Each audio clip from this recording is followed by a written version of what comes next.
নমস্কার বন্ধুরা, সবাই কেমন আছো? আশা করি সবাই ভালো আছো।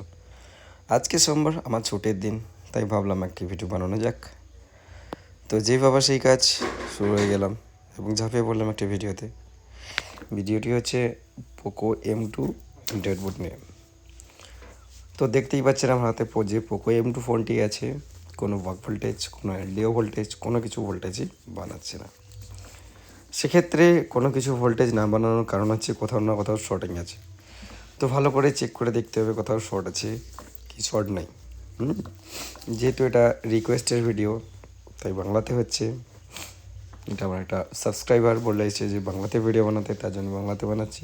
তাছাড়া আমাকে বলেছে আমি হিন্দিতে আমি কমফোর্টেবল নয়, অনেক ভুলভাল ওয়ার্ডস বেরিয়ে যায়, তো সেক্ষেত্রে আমি বাংলাতে বানাচ্ছি। তো আমার হাতে যে ফোনটি আছে পোকো M2, তো যথারীতি আমি বাক ভোল্টেজ চেক করে নিয়েছি, এলডিও ভোল্টেজ চেক করে নিয়েছি, তো কোনটাতে কোনো রেসপন্স নেই। তো এবার আমি চেক করব শর্টিং। তো ফিরছে আরেকবার আমি বাক ভোল্টেজগুলো চেক করে নিই কনফার্ম করার জন্য।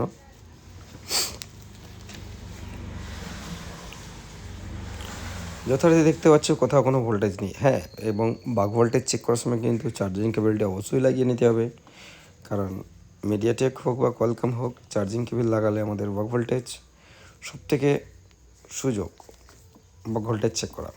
কোনো ট্রিগার নেই, কোনো কিচ্ছু নেই, জাস্ট চার্জিং লাগাও, বাক ভোল্টেজ চেক করো। যেহেতু আমার বাক ভোল্টেজ এলডিও ভোল্টেজ মানছে না, তাই আমি এটাতে আমি শর্টিং চেক করব। ফার্স্ট চেক করব শর্টিং, কোথাও কোনো শর্টিং আছে কিনা চেক করার পরে ফাইনাল ডিসিশান নেব যে কোথায় কাজ করব। তার আগে বলে রাখি, এই যে মাদারবোর্ডটিতে কিন্তু সমস্ত রকমের কাজ হয়ে গেছে। সিপিইউ থেকে শুরু করে এমএমসি থেকে শুরু করে পাওয়ার থেকে শুরু করে সব সেকশনে কাজ হয়ে গেছে। তারপর যথারীতি আমার কাছে এসছে। যেখানেই দেখাক, যে দোকানেই দেখাক, যে টেকনিশিয়ানই দেখুক, কোনো ফ্যাক্ট নয় যে কে কীভাবে কাজ করেছে, কে ভুল কাজ করেছে, ঠিক কাজ করেছে, ফ্যাক্ট ওটা নয়। ফ্যাক্ট হচ্ছে কোথায় কাজ করতে হবে নিজেকে, সেটাই ফ্যাক্ট। কোনো ব্যাপার নয়, যেভাবে সেই কাজ। আমি ফার্স্ট ডিসিশন নিলাম যে আমি পাওয়ারটিকে চেঞ্জ করব। যেহেতু আমার কোনো জায়গাতে কোনো শর্টিং নেই, কিন্তু তাছাড়াও আমার বাক ভোল্টেজ তৈরি হচ্ছে না, সেই কারণে আমি ডিসিশান নিলাম যে আমি পাওয়ারটাকে চেঞ্জ করব। এখানে বলে রাখি, এখানে যে পাওয়ারটি ইউজ করা হয়েছে মিডিয়াটেকের 6358 VW। এখানে 6358 VW এবং 6358 Wর মধ্যে কিন্তু কোনো ফারাক নেই, সেম টু সেম, লেকিন ওয়ার্কিং প্রসেস একটু আলাদা। তাই যেটাতে যেই নাম্বার আছে সেটাতে সেই নাম্বারই ইউজ করা উচিত। তো সেক্ষেত্রে আমি একটা নিউ 6358 VW লাগিয়ে চেক করব আমাদের বাক ভোল্টেজ এলডিও ভোল্টেজ তৈরি হচ্ছে কিনা। যদি তৈরি হয় দেন চেক করব আমাদের পোর্ট বানছে কিনা। আমাদের ভোল্টেজেস যদি চলে আসে পোর্ট বানবে, এবং সিপিইউ যদি পারফেক্ট লাগানো থাকে আমাদের পোর্ট বানবে। তো সেক্ষেত্রে আমি আগে সিপিইউতে যাচ্ছি না, আমি একটা নতুন পাওয়ার লাগিয়ে নিচ্ছি। নতুন পাওয়ার লাগিয়ে ভোল্টেজেসগুলো চেক করব এবং চার্জে লাগিয়ে দেখব আমাদের লোগো আছে কিনা। ঠিক আছে, তো আমাদের পাওয়ার আইসিটা প্রায় লাগানোর কাজ শেষ হয়ে এসছে। ব্যাস, দেখতেই পাচ্ছ আমাদের পুরোনো পাওয়ার আইসিটা আছে।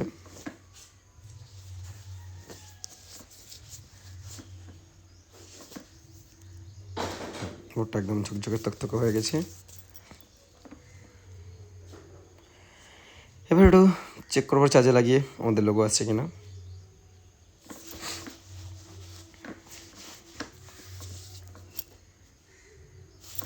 না, লোগো কিন্তু আসেনি।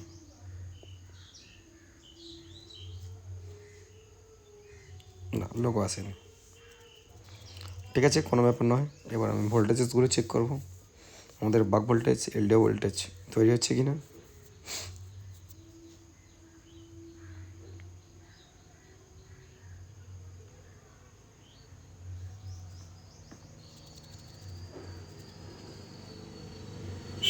এই ভিডিওটি বাংলার বানানোর উদ্দেশ্য আছে, ফোনটি যে কাস্টমারের যে ফোন, সেও বলেছে এটা একটা ভিডিও বানিয়ে রাখতে। ফোনটা হলো কি হলো না বা কীভাবে হলো। হ্যাঁ, আমাদের বাক ভোল্টেজ কিন্তু তৈরি হয়ে গেছে। এবার হাই ভোল্টেজ চেক করব। কোর ভোল্টেজেসগুলো আমাদের পারফেক্ট হচ্ছে, হাই এলডিও তৈরি হচ্ছে।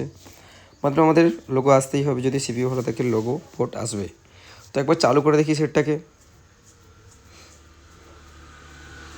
দেখা যাক চালু হয় কিনা। হ্যাঁ, আমাদের সেটটা কিন্তু অলরেডি চালু হয়ে গেছে।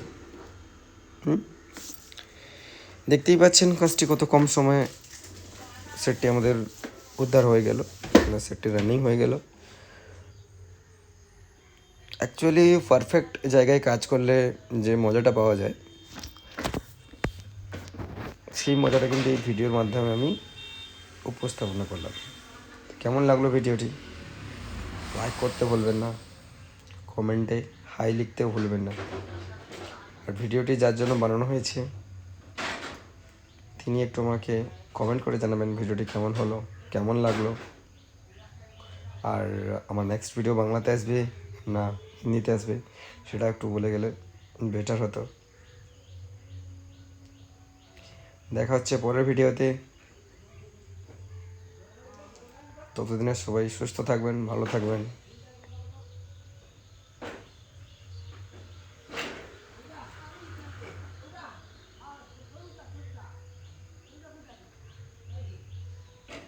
চলে এলো আমাদের নেক্সট লোগো।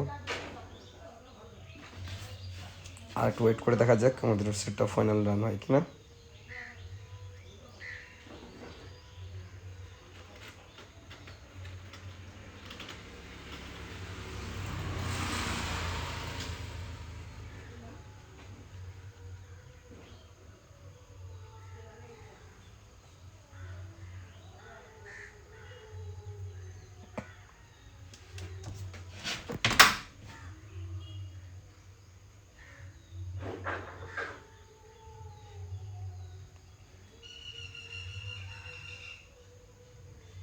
আচ্ছা, রান হবে হবে না?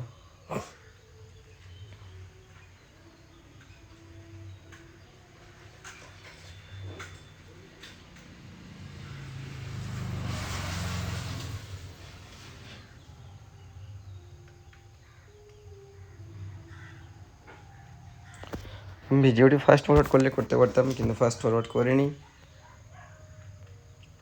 ফাস্ট ফরওয়ার্ড করলে বেটার হতো আমি মনে করি, কারণ অনেকটাই লেট হয়ে যাচ্ছে আমাদের বোটিং নিতে।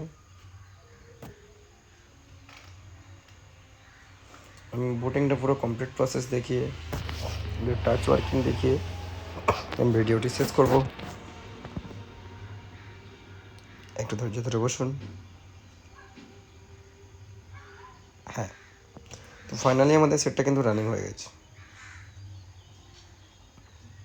আবারও বলছি, ভিডিওতে কমেন্ট করতে ভুলবেন না, এবং আপনার মতামতটি জানিয়ে যাবেন যে কেমন হলো ভিডিওটা, এবং নেক্সট ভিডিও কিসের উপরে দেখতে চান এটা বলে যাবেন।